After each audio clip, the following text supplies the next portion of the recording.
Shalom, royal daughter of Yah. That is shalom, which is much better than hey girl, hey. But shalom and hey girl, hey. Welcome to or welcome back to my channel, Alicia by Faith.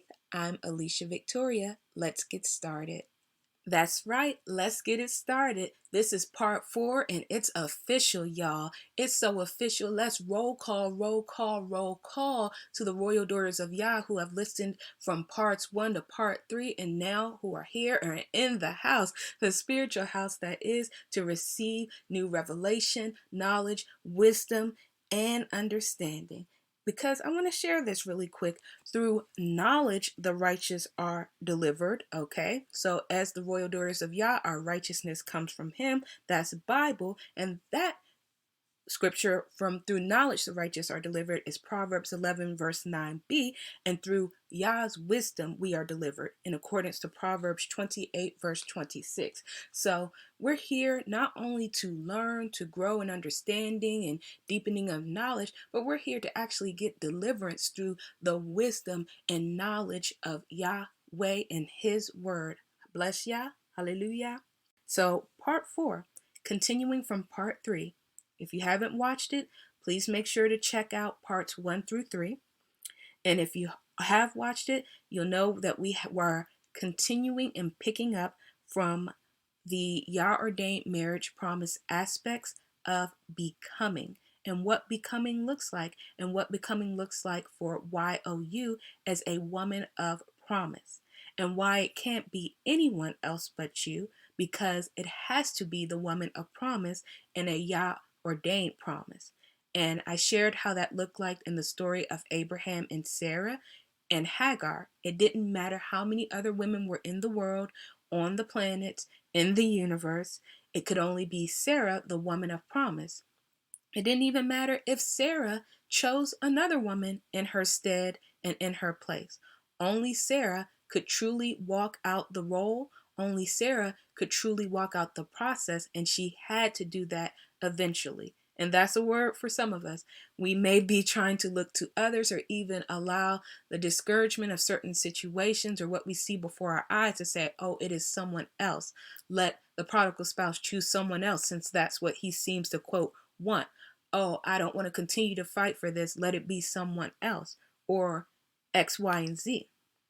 But it doesn't matter. Eventually, like Sarah, as a true woman of promise, set apart, called, and chosen in Yah, we will have to go through the walking and processing and becoming of that promise. And in this case, the Yah ordained marriage promise for us. For Sarah, it was a Yah ordained promise regarding children for the promised child. And of course, for us, it is for our Yah ordained marriage promises. So, becoming, not just waiting well, not just a regular transformation, but becoming in the sense of metamorphosis. That's what part 3 was about. And this is a continuation of speaking of that metamorphosis. And I say not a regular transformation, because when you look up the word metamorphosis, and by definition and how it's usually described, there's usually certain adjectives before it, like shocking metamorphosis, radical metamorphosis, transformative metamorphosis, powerful metamorphosis. It is a word that tends to be connected and have the connotation and impression of power, powerful, radical, shocking change and newness. And that is what is taking place in our Yah ordained marriage promise for both you and your prodigal spouse. But since we're speaking to and in regards to the royal daughters of Yah still, to the royal daughters of Yah still, we're going to be talking about your metamorphosis, because in part, what is a Yah ordained marriage promise, and breaking that down, quotes around that to actually build it up, the meaning and understanding and our understanding of it.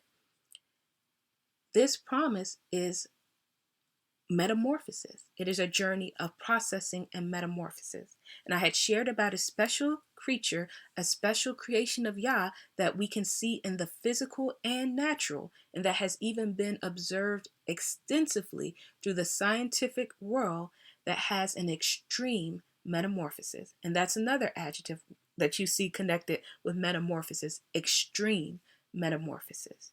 And that creation and creature, and if you watch part 3, you know already, is the caterpillar, or more accurately, as I shared in part 3, is the butterfly. Because when a caterpillar is an egg, it is already a butterfly. And I talked about how that worked in part 3. But again, I shared the scripture, Jeremiah 1 verse 5 in part 3, speaking of how when Yah is designing, when Yah is the one over the promise, when he is setting apart, calling, choosing, and appointing, he already has the beginning from the end. He sees the beginning from the end. So what someone is in the egg form, when someone is before being formed in the womb, it is what they already are in the end. And I'll give Bible. He said, give me Bible. I'll give an example. Joseph from the Old Testament. Joseph was a ruler, a governor, a leader of his family, a child of promise, a man of promise, a royal son of Yah when Joseph was born in the earth. And again, Jeremiah 1 verse 5 for your reference. The prophet Jeremiah is another example. But swinging back to Joseph, one of the reasons why he was able to have his giftings, which included dreams, was that he was already set apart, called, and chosen for a specific assignment, role, and mission. These dreams weren't given just to anyone amongst him and his brothers. In fact, this is in part what seemed to invoke and evoke a level of jealousy, not only his giftings and his distinguishment and that he was special, but what was the actual contents of the dreams.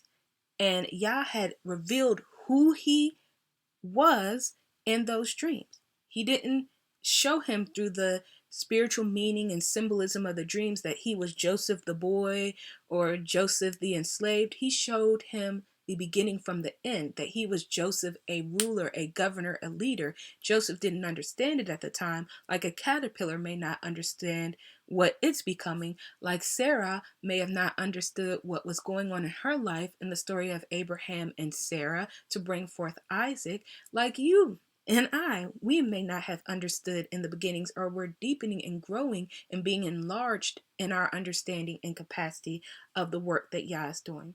But he showed Joseph through his dreams who he was going to be.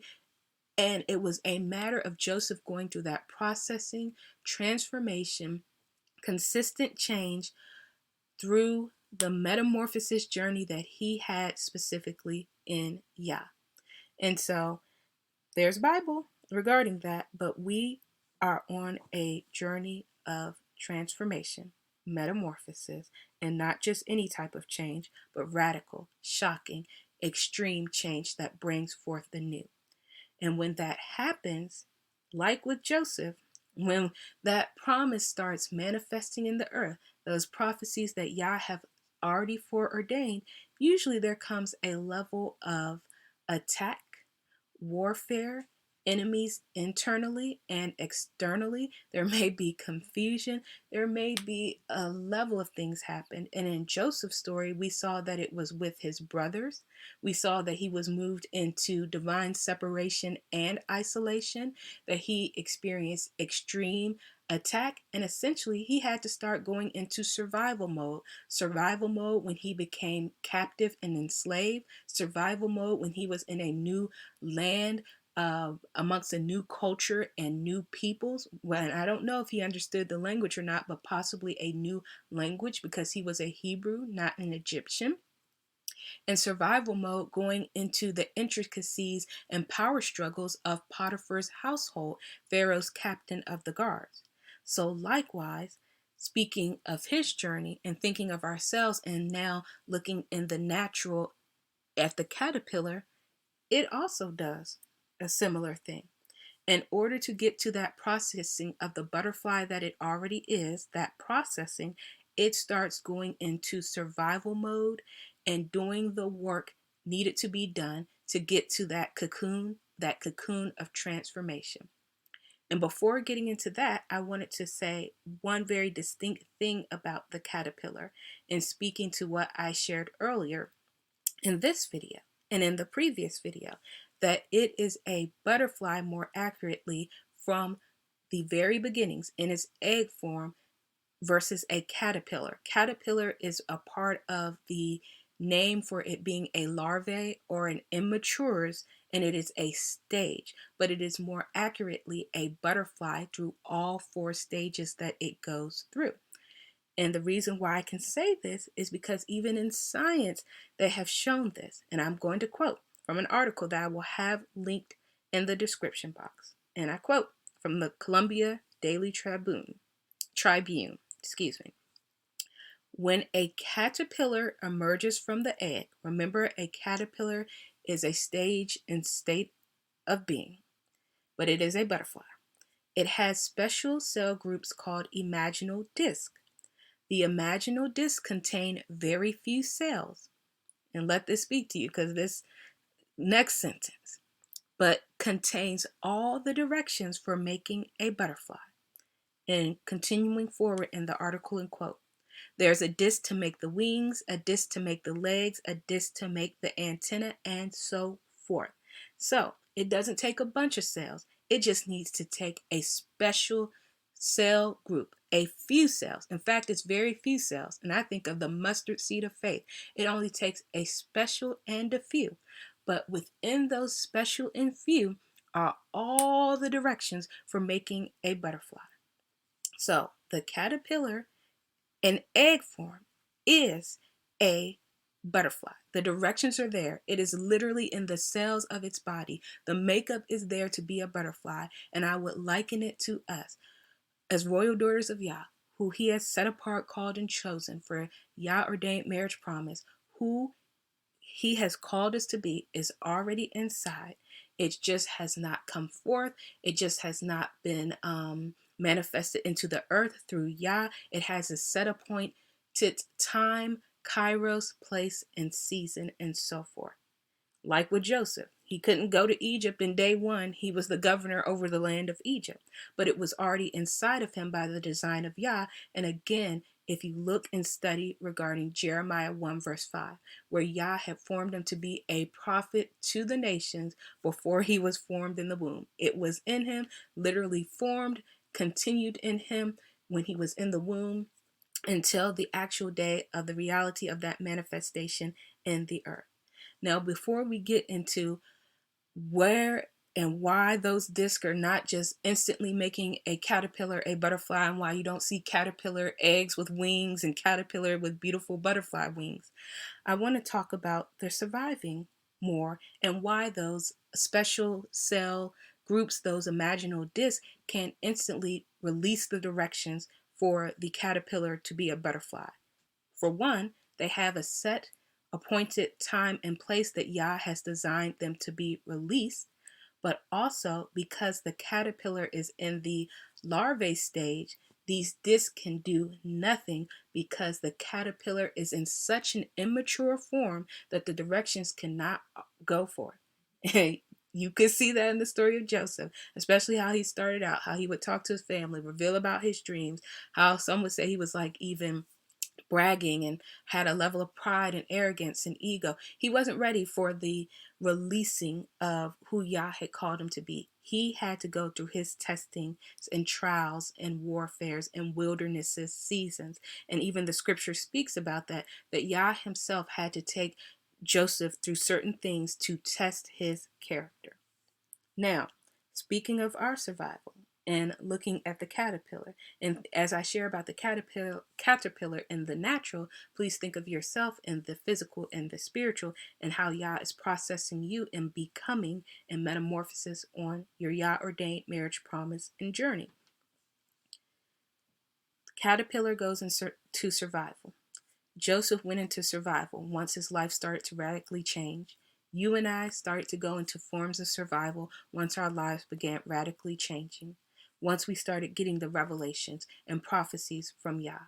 Once we started going into divine separation. Once we were experiencing warfare, attacks, turmoils, maybe attacks on health, wealth, finances, the mind, internal, external enemies. Could be like Joseph, family turning, betrayals from those you love, possibly from your prodigal, deep heartbreak. And speaking of heart, deep heartbreak. We were going into survival mode. And that survival mode was an impetus, it was a catalyst for change. Because as I said before, Yah is using the becoming as a vehicle for consistent and continual change. He's using it for transformation. He's using it for that radical metamorphosis, whether we realize it or not. Just like Joseph, whether he realized being enslaved, taken into captivity, going into divine separation from his family, going into isolation. These were actually kickoff points, catalysts, impetuses for change and radical change. Individually, they may have not looked like that, but all together we can see that Yah had a powerful vision and working that he was doing, and likewise for ourselves, and likewise for his creation, the caterpillar. And so, we would go into survival mode. We may have experienced attack, warfare. We may have been even experiencing darkness and witchcraft of levels we did not know of and were even aware of. We may have not even known what the spiritual realm was, or spiritual warfare, or things of that nature. We may have been praying rhyming prayers, and this is not a criticism of rhyming prayers, but we may have been, doing rhyming prayers. Now lay me down to sleep type of little Mary had a lamb and Bo Peep type of prayers. Not realizing that, oh no, it's wartime, get ready. But like Joseph, we soon found out.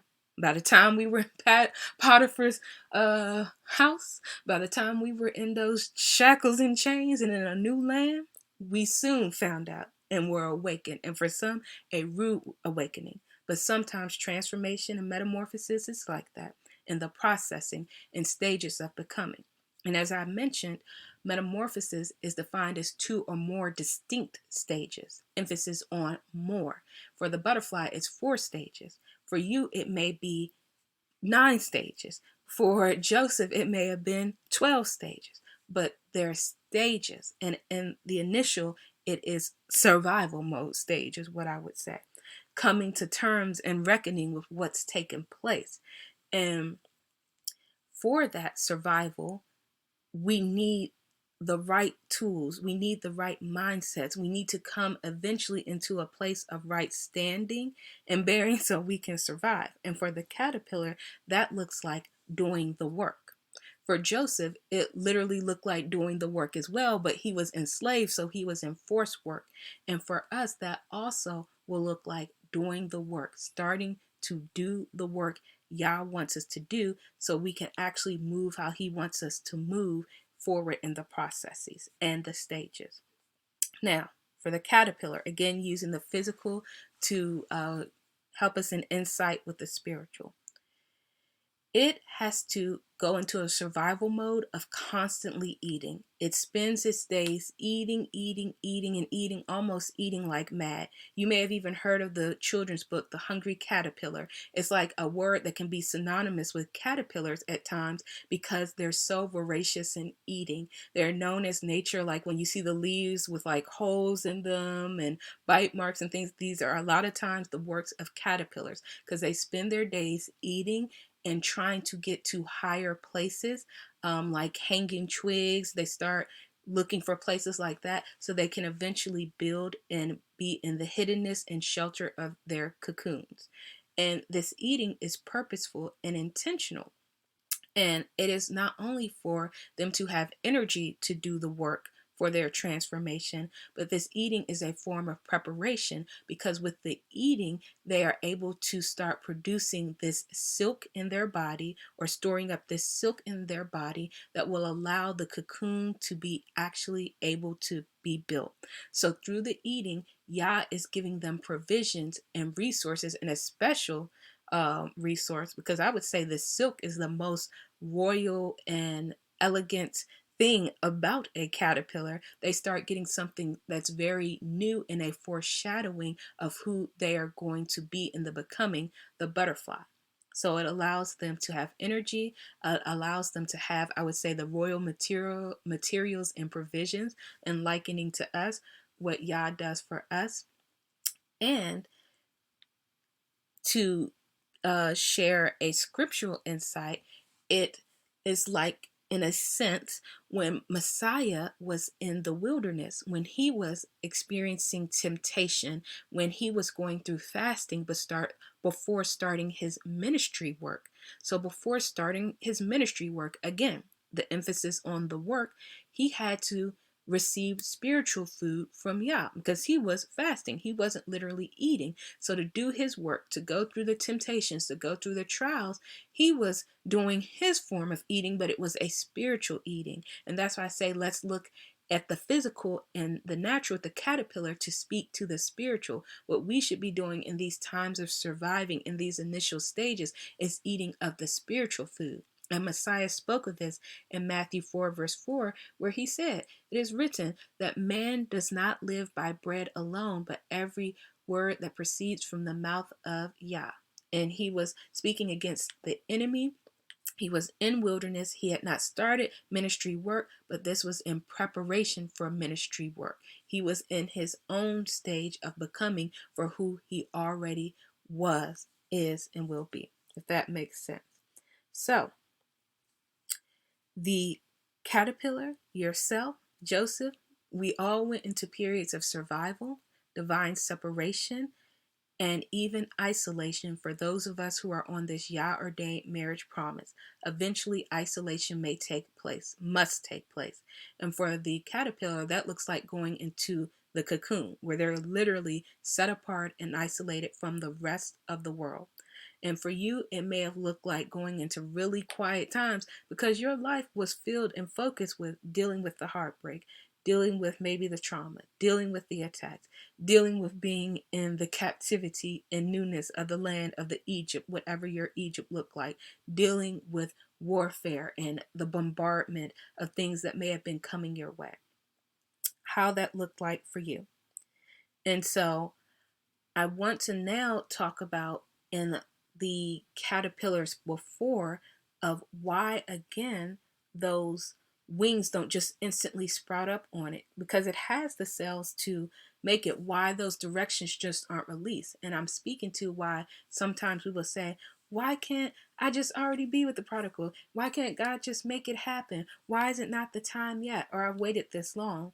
One, because there's a set appointed time and place, but again, going back to this article on the caterpillar, these discs do nothing in the caterpillar's body because the caterpillar, and I quote, the caterpillar, not Yah, not the prodigal spouse, not somebody's mama, cousin, and or friend, but the caterpillar, the YOU in this metamorphosis, the woman of promise and the promised woman, maybe being like Sarah from the works of the flesh initially until she was Sarah, the woman of promise, who she always was, produces a chemical called the juvenile hormone.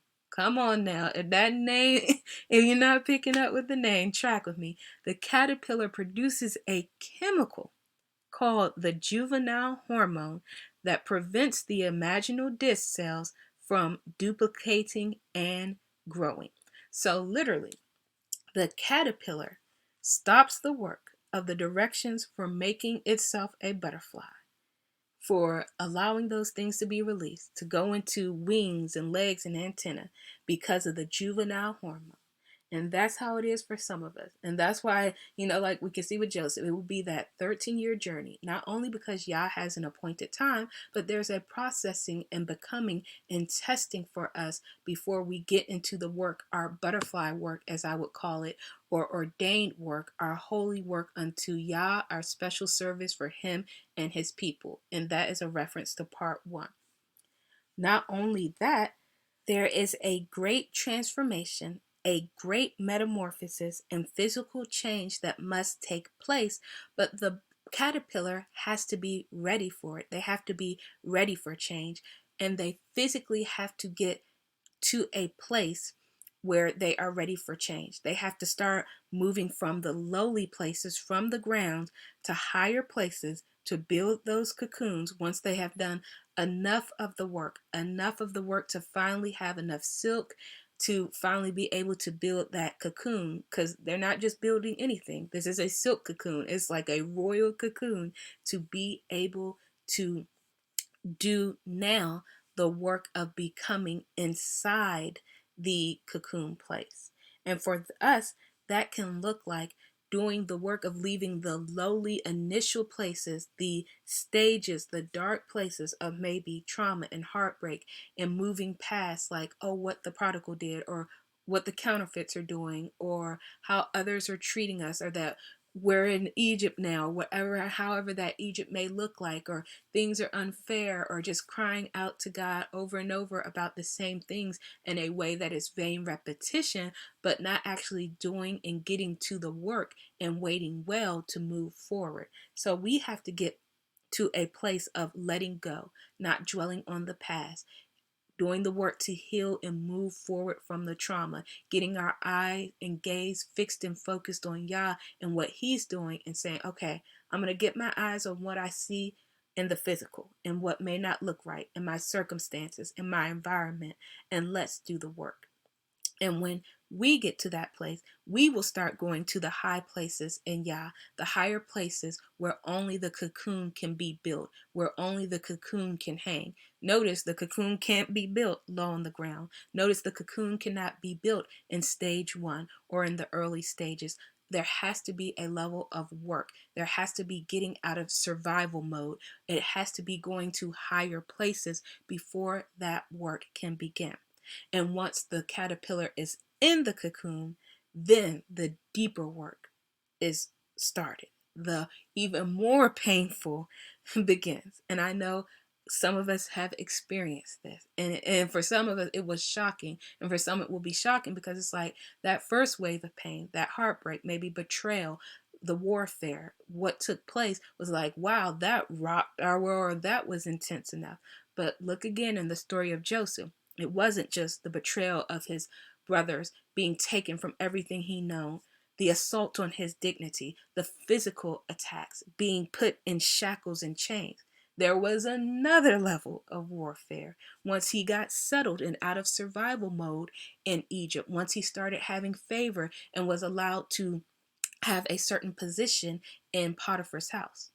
Once he was out that survival mode, once he was like the caterpillar about to go into that cocoon, like us as well, that's when the further betrayal happened with Potiphar and his household and Potiphar's wife. And then Joseph was sent straight to the cocoon of his metamorphosis and transformation. And for him, that was another captivity, an even more undignified captivity, imprisonment. He was sent into the cocoon of prison. And for the caterpillar, they're sent into the literal cocoon. And for us, it may be however that cocoon looks like, where we say, okay, things don't look like they're better. They look like they're more intense, worse, and even further betrayal or warfare or evil or things that are being done. And it looks like things are moving reverse from everything we believed or the promises, revelation, prophecy we have been given. But just like with the caterpillar, just like with Joseph, just like with you, Yah is using all of this for our good and His glory. And of course, speaking of parts 1 and 2 and 3, for His special service, His plans, and for His people. Because we see in Genesis 50 verse 20, that's what Joseph basically says. Even though the enemy meant it for evil, Yah meant it for good, for the saving of many people, right?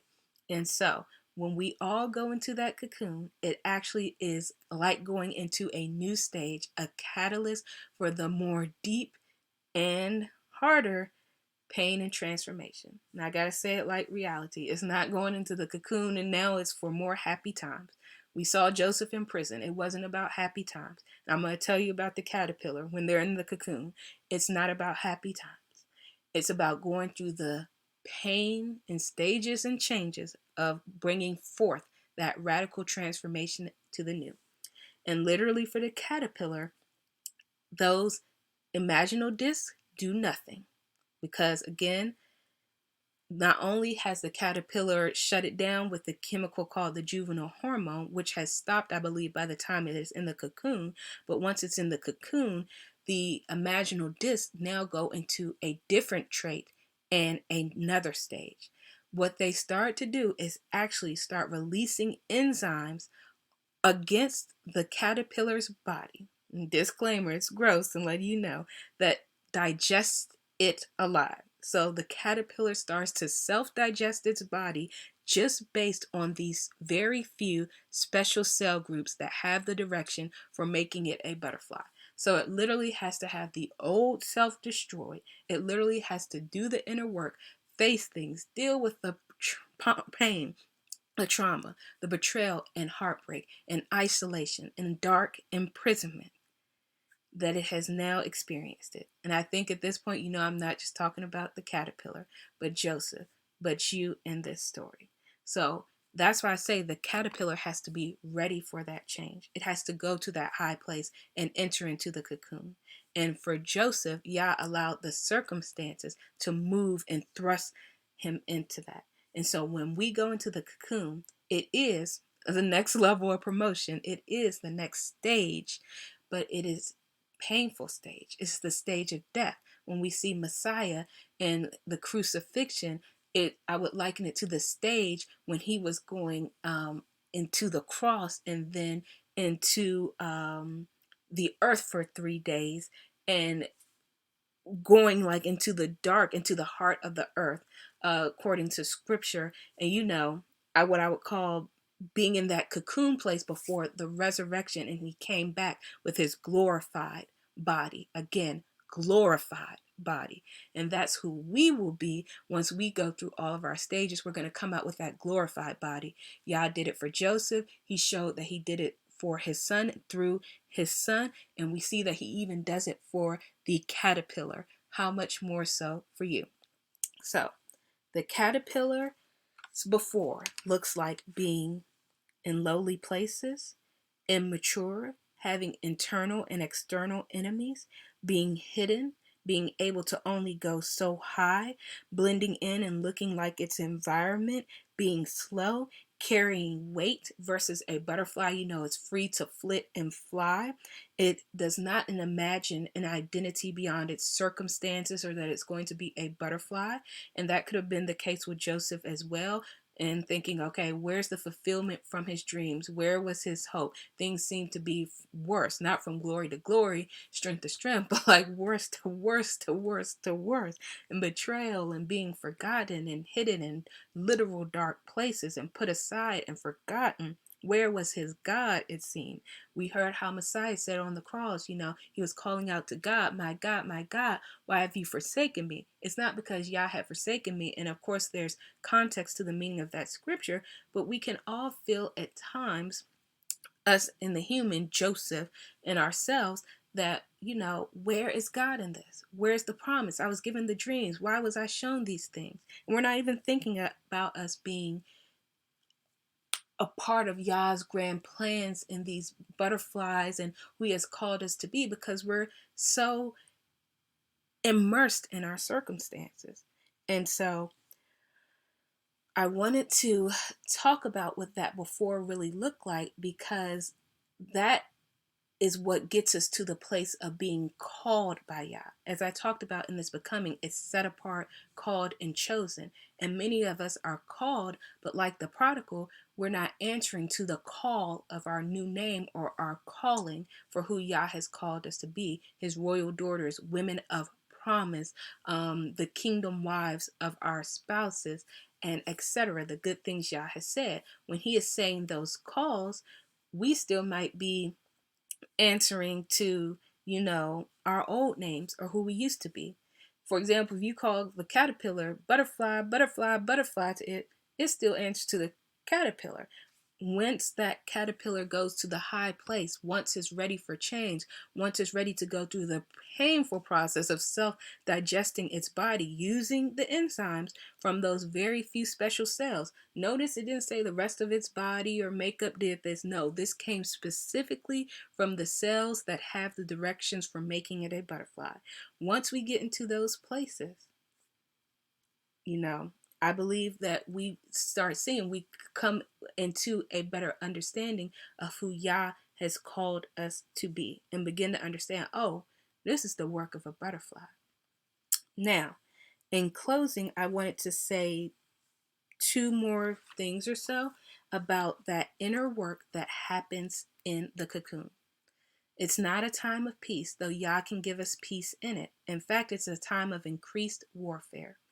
And with the caterpillar, it actually continues to have internal and external enemies. External enemies are in parasites that try to attack the outside and inside of the cocoon. And we can liken this to spiritual warfare, demonic warfare, darkness that tries to attack once Yah is trying to bring certain things forth in the earth. The internal enemies we can liken for ourselves to finally facing, dealing with, going through the trauma, betrayal, the heartbreak, everything that happened, and bringing us from our initial places of maybe being like Joseph and with a promise and dreams to now in places of imprisonment, Egypt, and betrayal. Finally facing and processing those things in the past, and not in the way of dwelling, and not the way of, woe is me, and not the way of, saying, when are things just going to change? I'm waiting.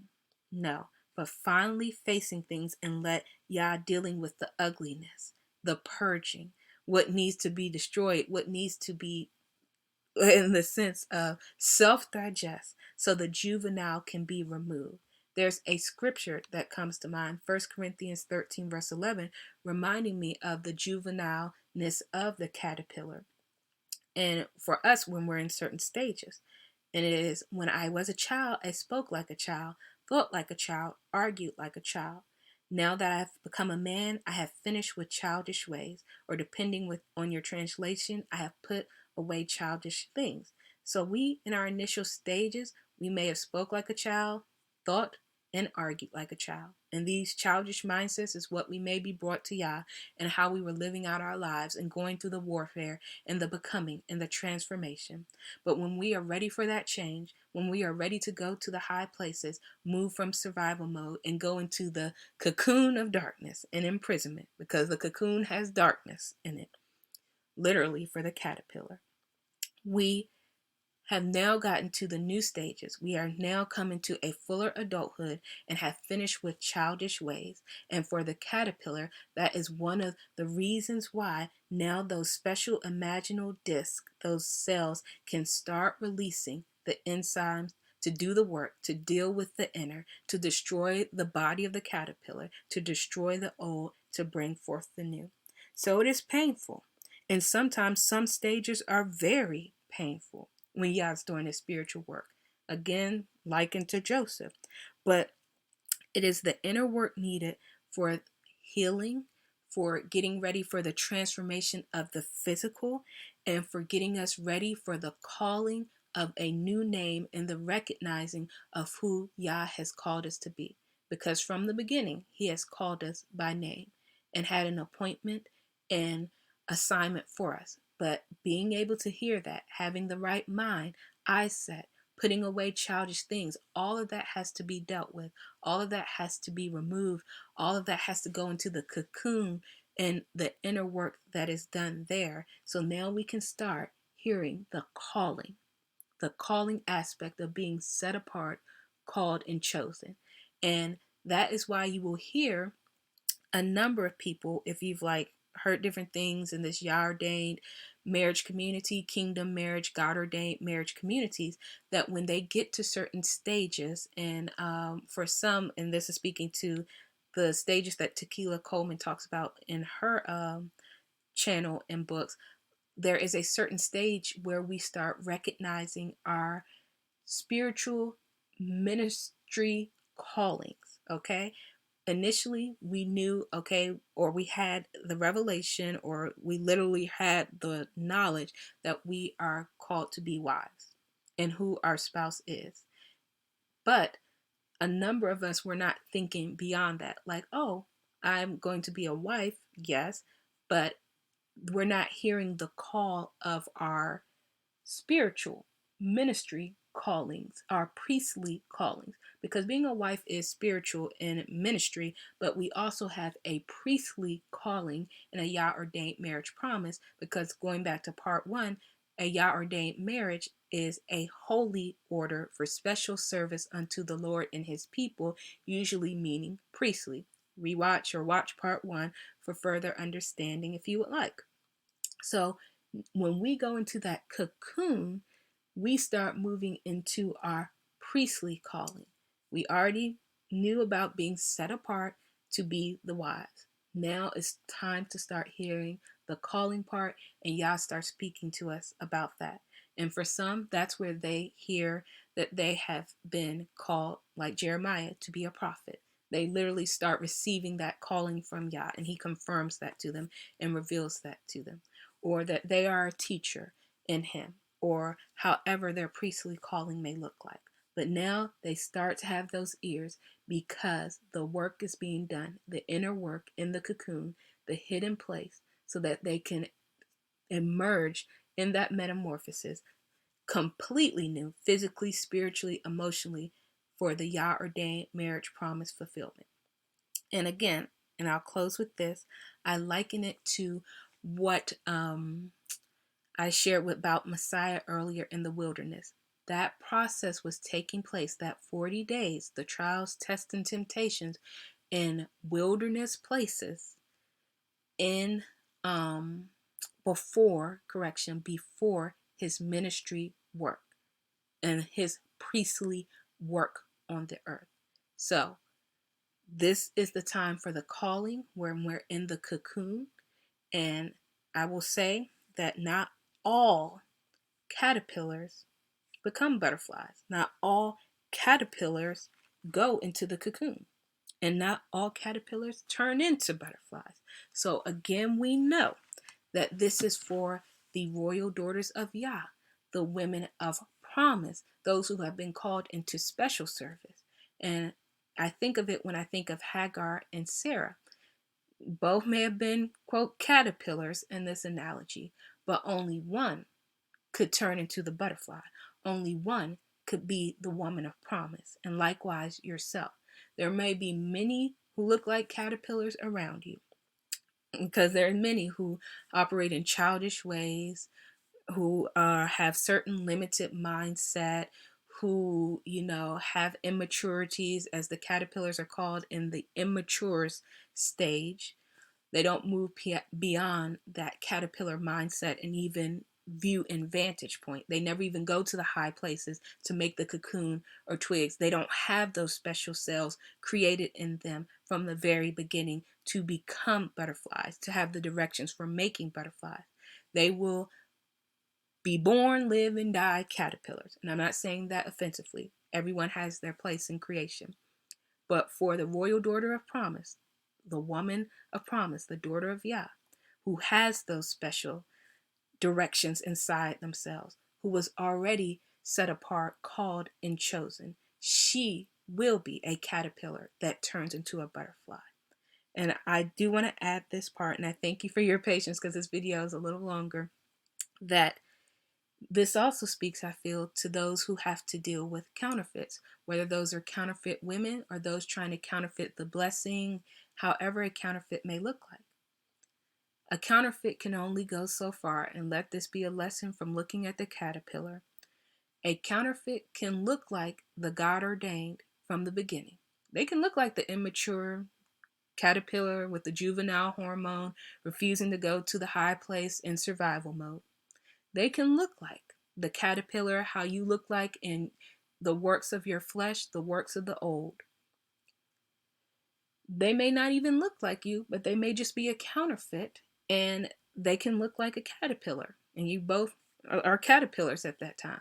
But when it comes to going to the cocoon and turning into a butterfly, only the ones that Yah has placed that in, his special instructions, his giftings, his directions, only they can turn into a butterfly. So we see it with Hagar, we see it with others. No offense regarding to Hagar, but not all caterpillars can turn into butterflies. And that is one of the places where you will see the separation between the wheat and the tare, between you and the counterfeit, when it is time to become a butterfly. And so I'll close with that today. And in the next part, I will be sharing about the chosen transformation, the last stages, and what butterfly life looks like once the work of that silk and dying to self in the cocoon looks like. And the glory part, this part of the story that people tend to love, when everything is shining and the work has been done. But remember again, it's going through that pain. It's going through those dark places.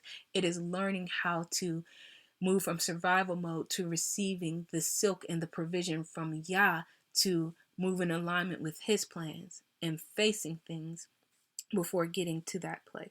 So this is real talk for real ones, because we can see in the natural and the physical how much more the spiritual, that there's a separation point for God's ordained, for Yah's woman of promise, and the counterfeits and those who tried to hold back the Yah ordained marriage promise.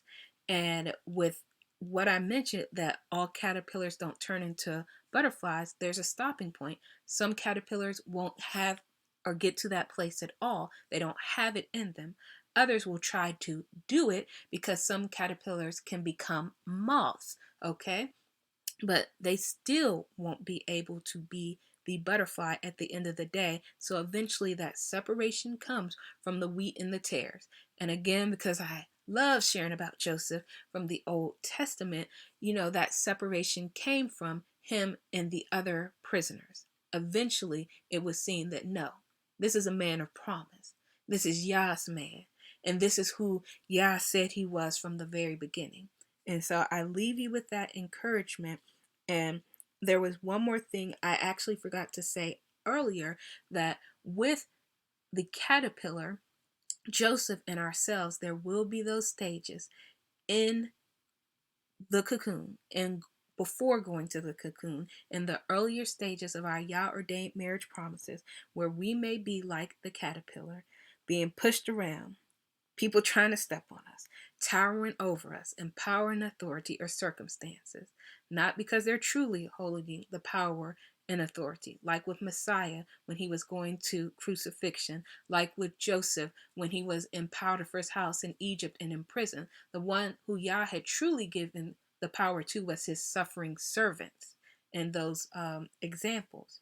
There will be times in our story where we will seem pushed around. You see people, you see kids probably before, where they pushed around caterpillars, pick them up, fling them around, where people literally tower over caterpillars and other forms of creation, not just human, and other animals, where they're stepped on, or people will try to step on them. All praises, Yah's preserving us, but there is a time where it may look like shame, humiliation, defeat, imprisonment. Joseph in your life, how your life looks like in going through the stages, with Messiah, with how times would look like on the earth and in his ministry work and in going to the cross. But we can learn from these things. We can allow it to help us move into the cocoon and do the work with Yah, and let Yah do his work, knowing that he has a greater plan and purpose for us, and it is about his metamorphosis, and that it is about what he is doing for his glory, for his special work for him and his people. So that's where I want to close today. Thank you all again for your patience, because it was a little longer for me to get through this video. I felt I had, some stumblings, but this is what I wanted to share about the process that takes time, a process that has an appointed time, about getting to those different environments and high places and beginning the work of the cocoon, the work of the calling, leaving the old and childish ways behind as we operate in the aspects and components of the metamorphosis in our Yah ordained marriage promises. So, thank you for listening. Thank you for watching, and until next time, from glory to glory, grace to grace, strength to strength, Shalom.